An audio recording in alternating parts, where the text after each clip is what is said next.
నిడదవోలు నియోజకవర్గంలో అటు టీడీపీ జనసేన మధ్య నెలకొన్నటువంటి విభేదాలు, అలాగే వర్గపోరంతా కూడా సమస్యపోయి అంతా కూడా నిడదవోలు నియోజకవర్గంలో కలిసి ప్రయాణిస్తున్న పరిస్థితులు కూడా ప్రస్తుతం మనతో మాజీ ఎమ్మెల్యే బూరుగుపల్లి శేషారావు, అలాగే ప్రస్తుత నియోజకవర్గంకి సంబంధించి జనసేన అభ్యర్థిగా ఉన్న కందులు దుర్గేష్ ఉన్నారు. సరే, ఏ విధంగా అంటే దుర్గేష్ గారు రాకను వ్యతిరేకించడం జరిగింది టీడీపీ నేతలు కానీ మీరు కానీ అంతా కూడా, ఇప్పుడు అన్నీ కూడా ఒక కొలుకు వచ్చినట్లయినా ఏ విధంగా సాగుతుంది? యాక్చువల్గా దుర్గేష్ గారు రాకని వ్యతిరేకించడం అని కాదు, అక్కడ యాక్చువల్గా ఉండేది ఏంటంటే పార్టీ కేడర్ కానీ నాయకులకు కానీ కొన్ని ఉద్దేశాలు ఉంటే ఉద్దేశాల కోసం పనిచేస్తూ ఉంటాం.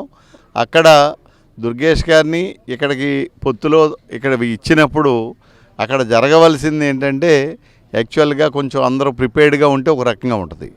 కానీ సడన్గా ఒక అనౌన్స్మెంట్ ఎప్పుడైతే వచ్చినప్పుడు కార్యకర్తల్లో ఉండేటటువంటి ఆందోళన తప్ప అది విభేదం కాదు. ఫస్ట్ ఏదైతే రాష్ట్రంలో పొత్తు ధర్మం ఉందో అటు బీజేపీ కానీ ఇటు జనసేన కానీ తెలుగుదేశం పార్టీలు ఆ మూడింటి యొక్క పొత్తు ధర్మానికి 100% కట్టుబడి, మేమే కాదు దిగువ స్థాయిలో ఉన్నటువంటి చివరి స్థాయిలో ఉన్నటువంటి కార్యకర్తతో సైతం కట్టుబడి ఉండేటటువంటి విధంగా ఒక రోల్ మోడల్గానే ఈ కాన్స్టిట్యున్సీలో ఇవాళ మేము ప్రచారం చేస్తూ ఉన్నాం.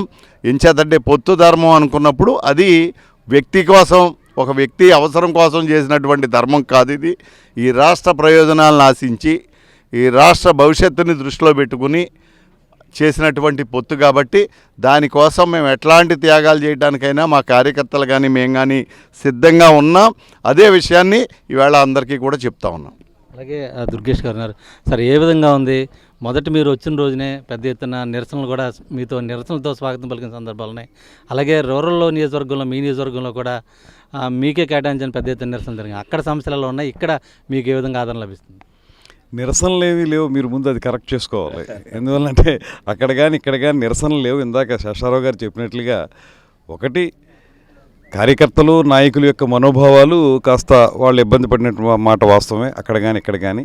అయితే పొత్తు ధర్మాన్ని దృష్టిలో పెట్టుకుని ఇనీషియల్గా ఉన్నటువంటి ఇబ్బందిని అధిగమించి అందరూ కూడా మనం పొత్తు ధర్మంలో ఇక్కడ 21 సీట్లకు జనసేన పార్టీ తీసుకుంది, అందులో భాగంగా నిడదవోలుకి వచ్చింది అనేటువంటి మాట తెలుగుదేశం పార్టీకి చెందినవారు, అదేవిధంగా జనసేన పార్టీకి చెందినవారు కూడా 4 రోజులు పోయిన తర్వాత అందరూ కూడా ఒక ఆలోచన తెచ్చుకోగలిగారు. అందరూ కలిసి ఏదైనప్పటికీ కూడా ఈ దుర్మార్గపు ప్రభుత్వాన్ని గద్దెదించాలనేటువంటి ఆలోచనకు వచ్చారు. ఎవరికైనా సరే ఇక్కడ తెలుగుదేశం పార్టీకైనా జనసేనకైనా అంతిమ లక్ష్యం ఏంటంటే వైఎస్ఆర్ కాంగ్రెస్ పార్టీని గద్దెదించాలి, ఈ కూటమిని నెగ్గించాలి. ఆ కూటమిలో అభ్యర్థి ఎవరైనప్పటికీ కూడా నెగ్గించుకోవాలనేటువంటి ఆలోచన అందరికీ కలిగింది. అందుకే తెలుగుదేశం పార్టీ కూడా చాలా సహృదయంతో వారందరూ స్వాగతించారు. దానికి అవసరమైన ప్రాతిపదిక తయారు చేసినటువంటి శేషారావు గారికి కూడా నేను ప్రత్యేకమైనటువంటి ధన్యవాదాలు తెలియజేస్తూ ఖచ్చితంగా ఇక్కడ విజయం సాధించబోతున్నాం. ఒక కలయిక, మంచి కలయిక జరిగింది. పైన చంద్రబాబు నాయుడు గారు, పవన్ కళ్యాణ్ గారు, నరేంద్ర మోడీ గారి కలయిక అయితే ఇక్కడ నేను శేషారావు గారు మా అందరి కలయిక కూడా అద్భుతంగా సాగుతుంది. ఖచ్చితంగా రాబోయే రోజుల్లో జనసేన పార్టీ గ్లాసు గుర్తు మీద పోటీ చేయడం అనేది ఉమ్మడి అభ్యర్థిగా ఇక్కడ విజయం సాధించడం ఖాయం అనేటువంటి మాట. ప్రత్యేకంగా నాన్ లోకల్ అనేది కూడా పెద్ద ఎత్తున ప్రచారం జరుగుతున్న పరిస్థితులు అయితే ఉన్నాయి. దాన్ని ఏ విధంగా అధిగమిస్తారు? అదే నేను చెప్తున్నా, ప్రజలకు అందుబాటులో ఉండే వాళ్ళు ఎవరైనా సరే లోకల్, ప్రజలకు అందుబాటులో లేనటువంటి వాళ్ళు ఎవరైనా నాన్ లోకల్ అవుతారు. ఒక్కసారి ప్రజలు కూడా ఆలోచించండి. మీకు నిరంతరం అందుబాటులో ఉండి ప్రజా సమస్యలను పరిష్కరించేవారే మీ నాయకులు అవుతారు తప్పితే ఊరికే లోకల్ అనేటువంటి మాట చెప్పుకుని 24 గంటలు వేరే ఊర్లో ఉండేటువంటి వాళ్ళ వల్ల ప్రయోజనం ఉండదు. అందువల్ల ఇక్కడ ఖచ్చితంగా ప్రజా సమస్యల పరిష్కారమే లోకల్ నాన్ లోకల్ అనే దానికి పరిష్కారం అవుతుంది. త్వరలోనే అది కూడా చూడబోతున్నారు అందరూ అనేటువంటి మాటని తెలియజేస్తుంది. మొత్తానికి నిడదవోలు నియోజకవర్గంలో పొత్తు ధర్మం పాటిస్తూ జనసేన విజయానికి అందరూ కలిసికట్టుగా పనిచేస్తామని చెప్పి కూడా నేతలైతే కూడా స్పష్టం చేస్తున్న పరిస్థితి. వీడియో ప్రసాద్తో శ్రీనివాస్ టీవీ, నిడదవోలు నియోజకవర్గం నుంచి.